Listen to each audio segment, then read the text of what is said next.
I think, the difference in the game, the first half, our turnovers really put us in a bad hole.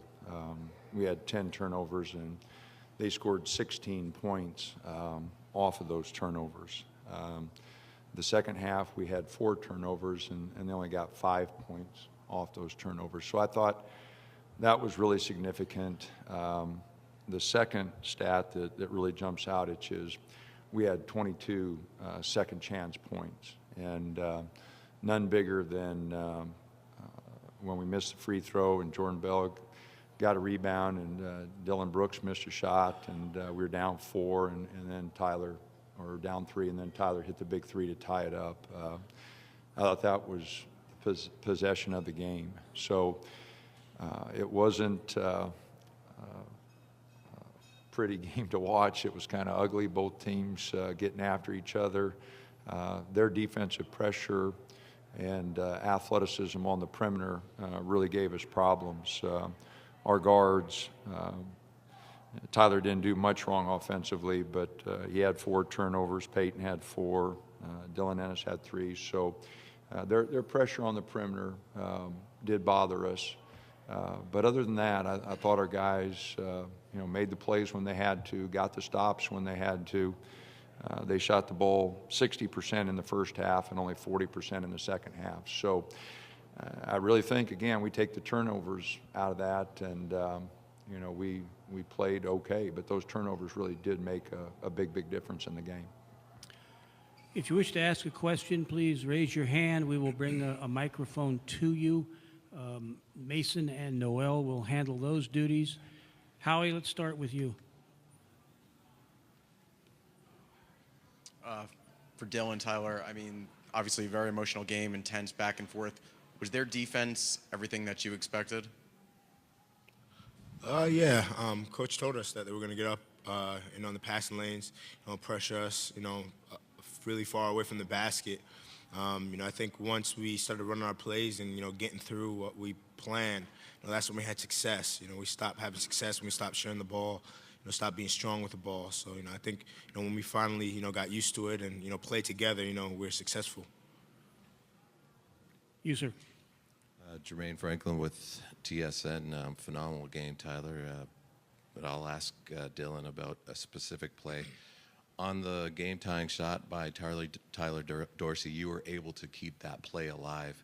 And we were just talking about your yeoman's work and how important it is. Can you talk a little bit about the importance of that? And if I could get Coach Dana to talk about that sort of play in the keys to win, in keys to a big victory like that. Yeah, Coach is always on me, being that guy to do little things, whether that's deflection, that's a rebound.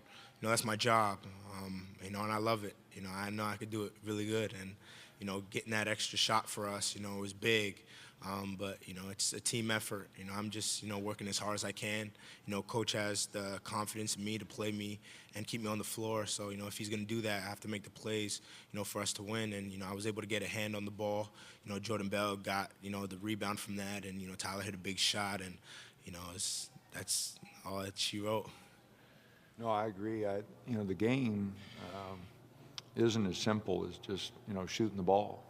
There are a lot of things. I thought the rebounding, us winning the rebounding by 7, and I mentioned the second chance points to combat our turnovers was the only thing that kept us in the game. And like I said, the missed free throw that time, and Jordan getting the first one, kicking it out to Dylan, and then the ball kept alive, and Jordan securing it again and kicking it out to Tyler, and then Tyler nails the shot. And so that gives him 1-3, and now he's got the confidence. And then we ran a double drag for him late, and they switched to big on him, and Tyler saw that his hands were down, and he made a decision to let it go.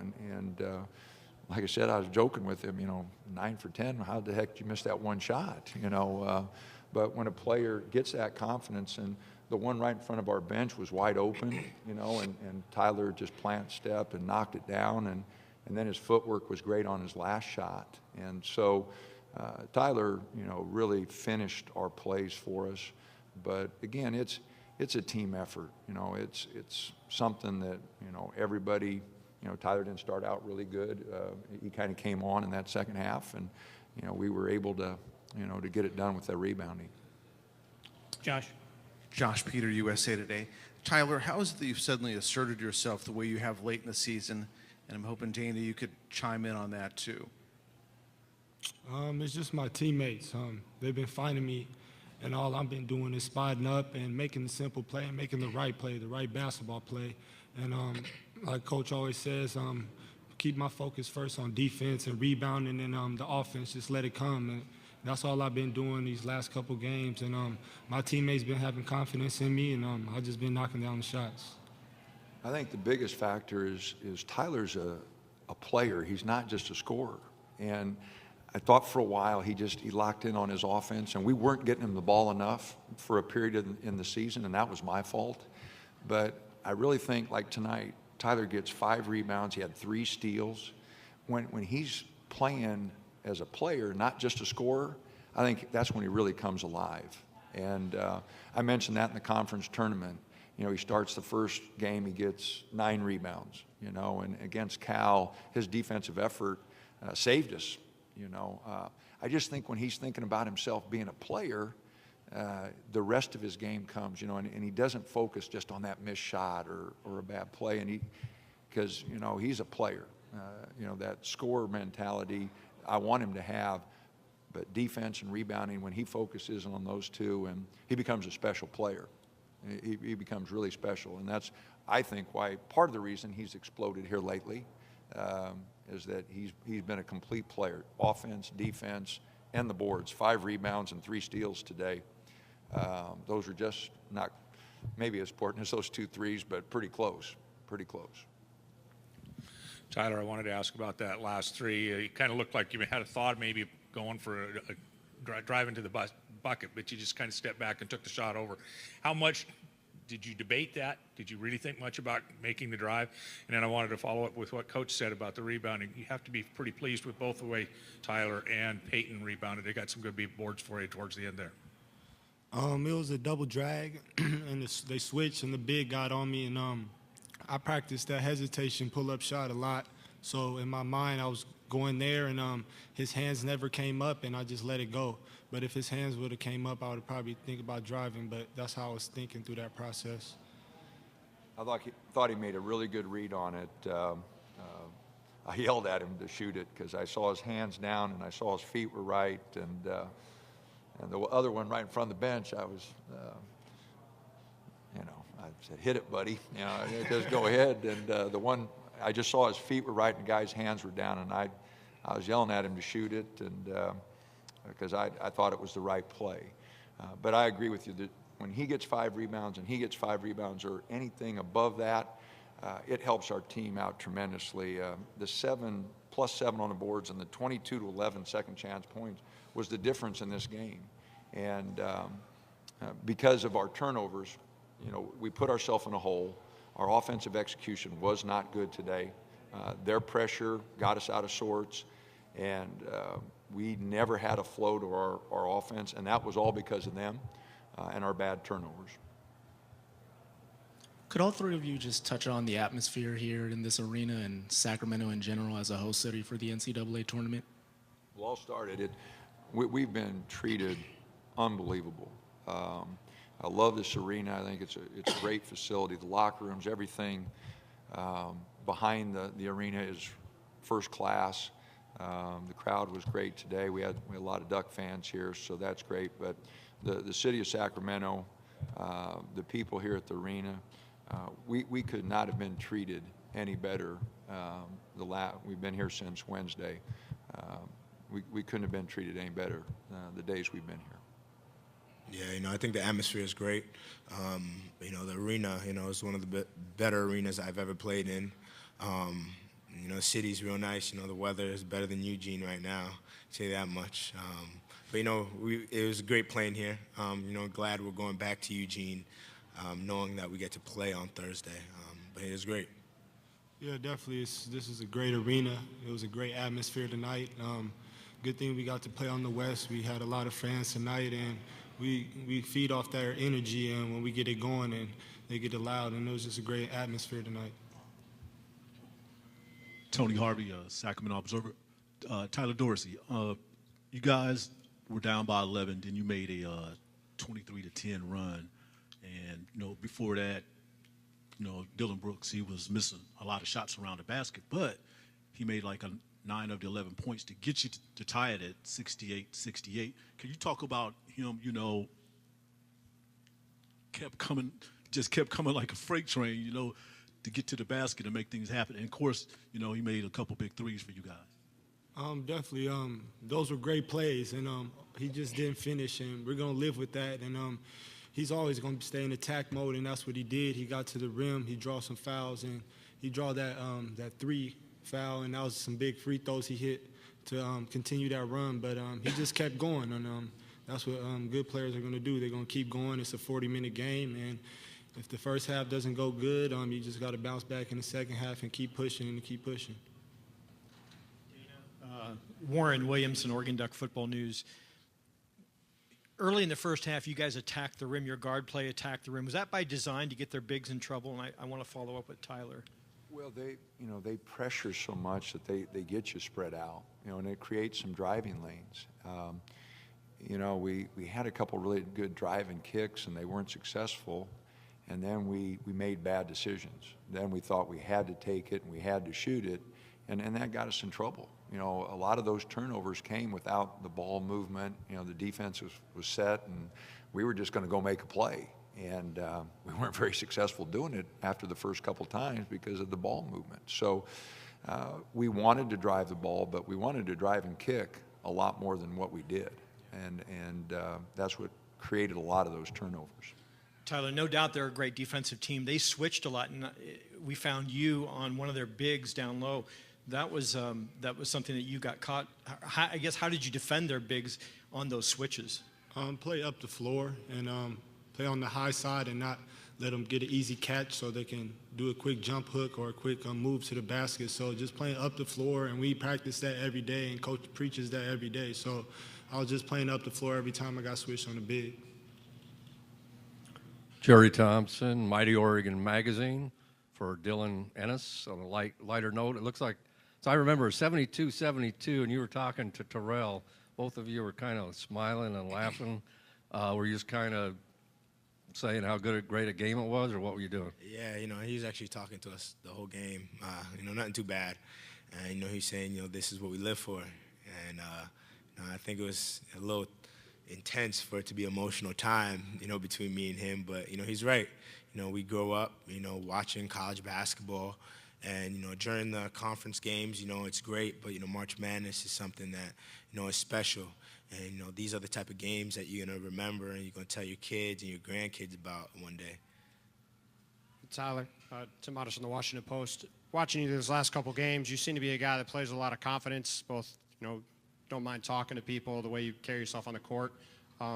Is that something you kind of always had, and how does that kind of help you in situations like this when you're down 3 and then tied in the last couple minutes of the game to be willing to take shots in those kind of spots? My coach Altman, and my teammates are confident in me, and coach put the ball in my hand at the end of the game, and I just made the right basketball play, and that's all I did. And they found me on the great rebounds they got in the first 3, and then I felt it going, and then the last one, I just read the play, and I let it go, and it went in.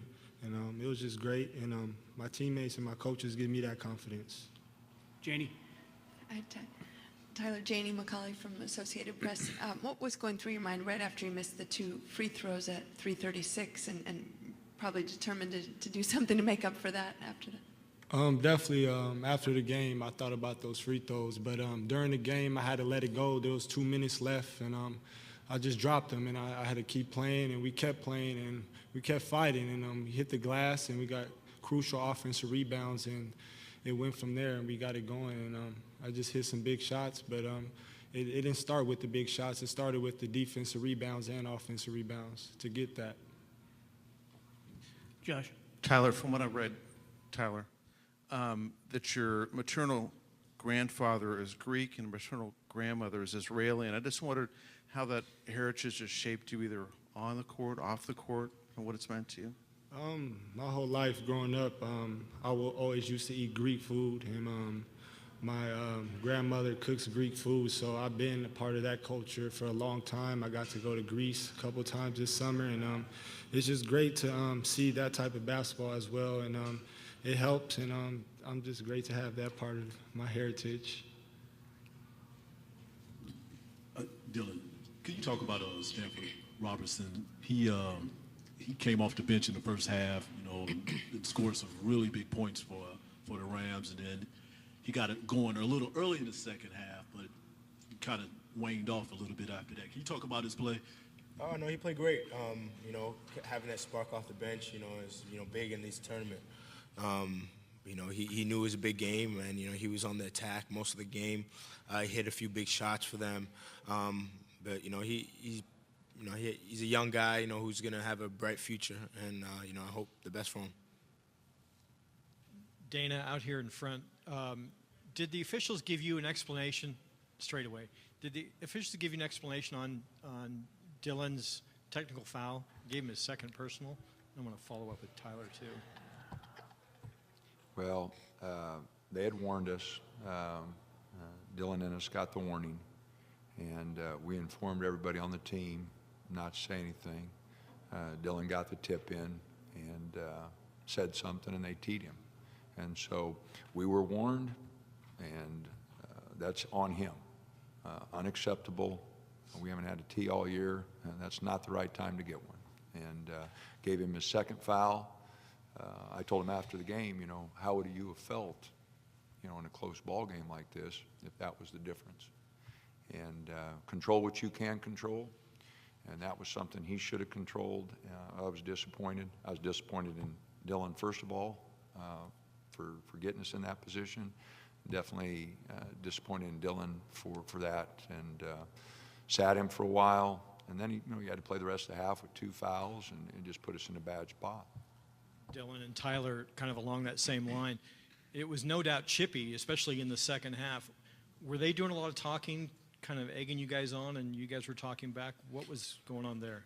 No, it was just an atmosphere that was real intense, but as Coach teaches us, and us being, Oregon Ducks, we can't get into that. And, I put down myself, being a more experienced guard, I have to keep my cool, with that stuff. And I know the game was intense, but, if we would have lost, then me and Dylan would have really looked at ourselves and, would have been hurt, because those do change games. And, Coach always tells us you can play hard as you want, but, just stay within the, confines of the game. And, I'm sure, for the rest of the year, we won't have that problem again. And just let our game speak for ourselves, and just go out there and play. If they want to talk, that's not how we play, and Coach always preaches that, so that's all to it. Coach, I wanted to ask a little bit about this trip through now to another Sweet 16 appearance. What's the difference between this and maybe some of the previous appearances, and what will your routine be? Do you know yet how you're going to travel and that kind of thing? This is very similar to our first one. I'm very proud of our team. This is our 3rd Sweet 16 in 5 years. And the first one, we had a couple games in San Jose, and then we went to Indianapolis to play against Louisville, who won the tournament that year in a hostile environment. There were a lot of Louisville fans there that night. So now we go to Kansas City. We'll get home tonight. We'll meet tomorrow and start working on Michigan. We'll leave Tuesday after practice.